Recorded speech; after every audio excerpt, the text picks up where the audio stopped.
Assalamualaikum warahmatullahi wabarakatuh. Kembali berjumpa dengan saya di channel Sukma Lanang Sajati. Pada kesempatan kali ini saya akan membahas hal yang paling sering kita lakukan. Hal yang mungkin setiap detik, setiap menit sering kita lakukan. Apa hal tersebut? Menyalahkan orang. Menyalahkan orang adalah hal yang paling sering dilakukan oleh siapapun itu. Dari presiden, pejabat, semuanya. Orang kaya, orang miskin pasti pernah menyalahkan orang atau mungkin sedang menyalahkan orang hingga saat ini. Nah, dulu ini sekedar menjelaskan dari mana pemahaman ini saya ambil. Dulu saya sering kali menyalahkan orang. Saya tidak dapat kerja, saya menyalahkan presiden. Saya tidak punya uang, saya menyalahkan lowongan pekerjaan, menyalahkan pemerintah dan lain sebagainya. Saya ditinggal kawin, saya sempat ditinggal nikah. Saya menyalahkan orang yang menikung cewek saya waktu itu. Terus kemudian saya sempat menabrak benteng, tembok. Saya menyalahkan, wah ini sensornya dan lain sebagainya. Nah, sekian lama saya sering menyalahkan orang, namun hingga akhirnya guru saya memberitahu kepada saya, tidak ada yang harus disalahkan dari semua kejadian yang menimpa diri kita. Contoh, kita tidak bisa mendapatkan pekerjaan, bukan berarti yang salah pemerintah, kitanya saja yang bodoh. Kita nggak punya uang, jangan menyalahkan pemerintah, jangan menyalahkan keluarga, jangan menyalahkan lingkungan, jangan. Kita tidak punya uang karena kita bodoh, kita tolol, kita malas.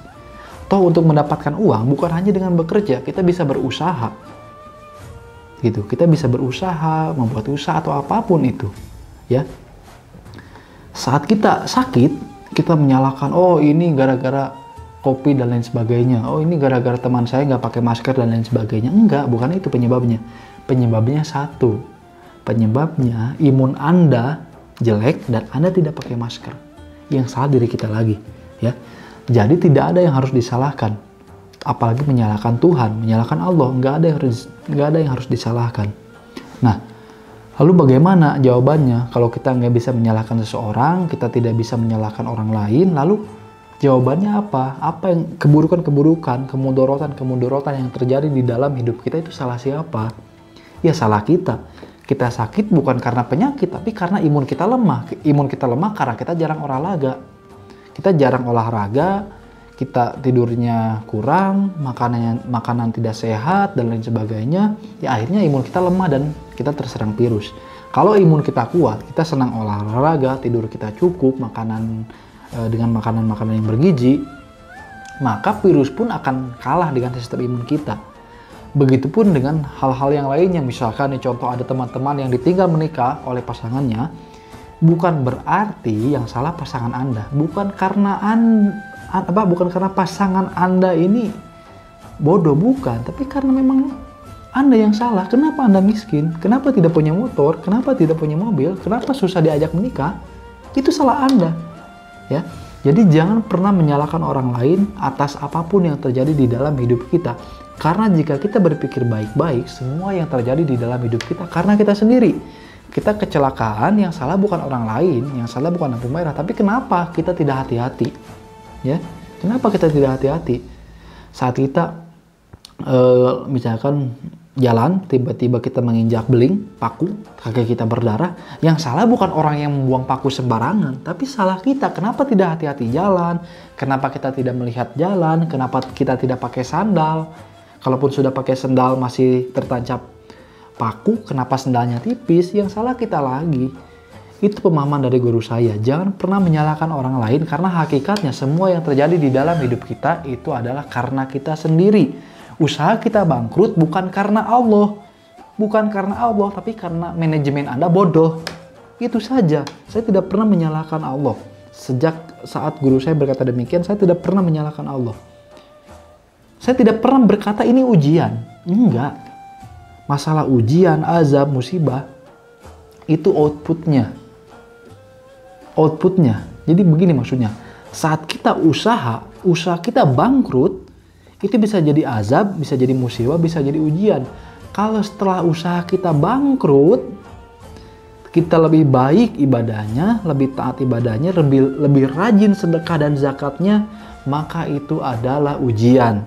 Karena sejak melewati keburukan tadi kita menjadi lebih baik, itu namanya ujian.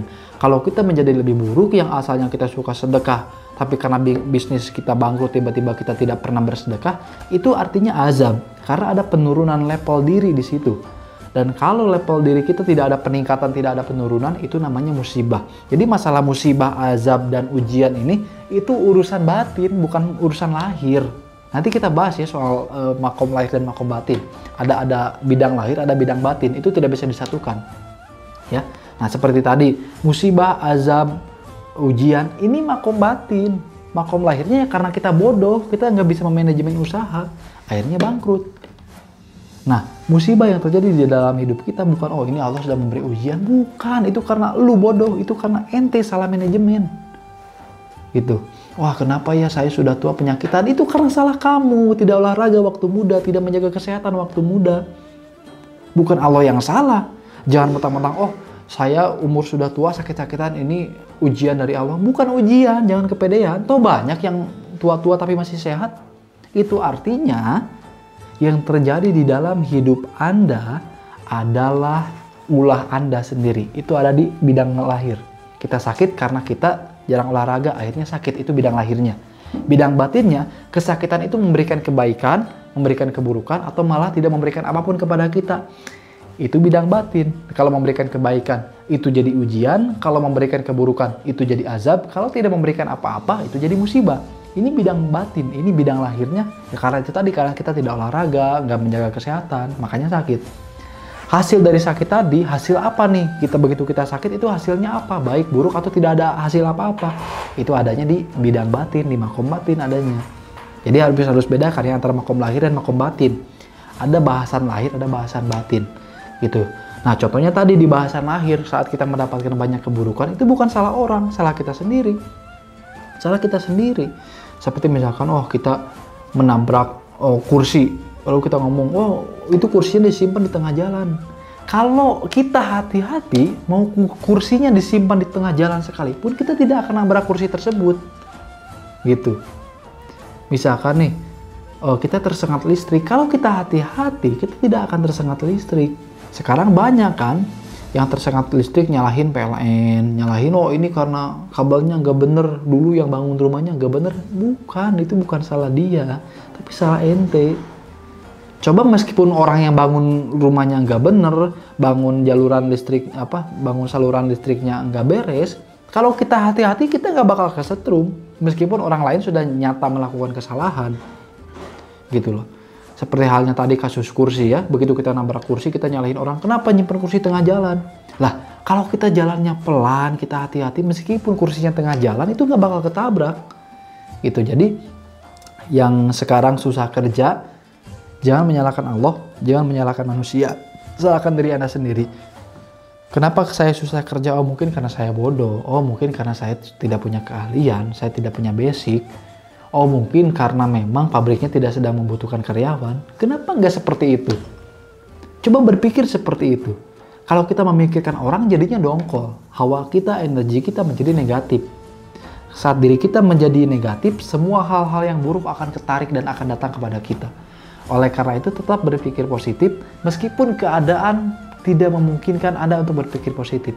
Meskipun keadaan serba negatif, Anda tetap harus berpikir positif. Ya. Saya teringat ada tulisan di belakang truk, tulisan di situ ada mengatakan bahwasanya kita harus menguasai keadaan, jangan dikuasai oleh keadaan. Termasuk hal-hal yang terjadi di dalam hidup kita, itu semua harus kita kuasai. Karena di dalam dunia psikologi tidak ada hal baik, tidak ada hal buruk. Baik dan buruk suatu hal terjadi karena persepsi. Itu di dunia psikologi. Terjadi karena persepsi. Semua hal, semua kejadian, semua di dunia ini yang terjadi di dalam hidup kita itu tidak negatif, tidak positif.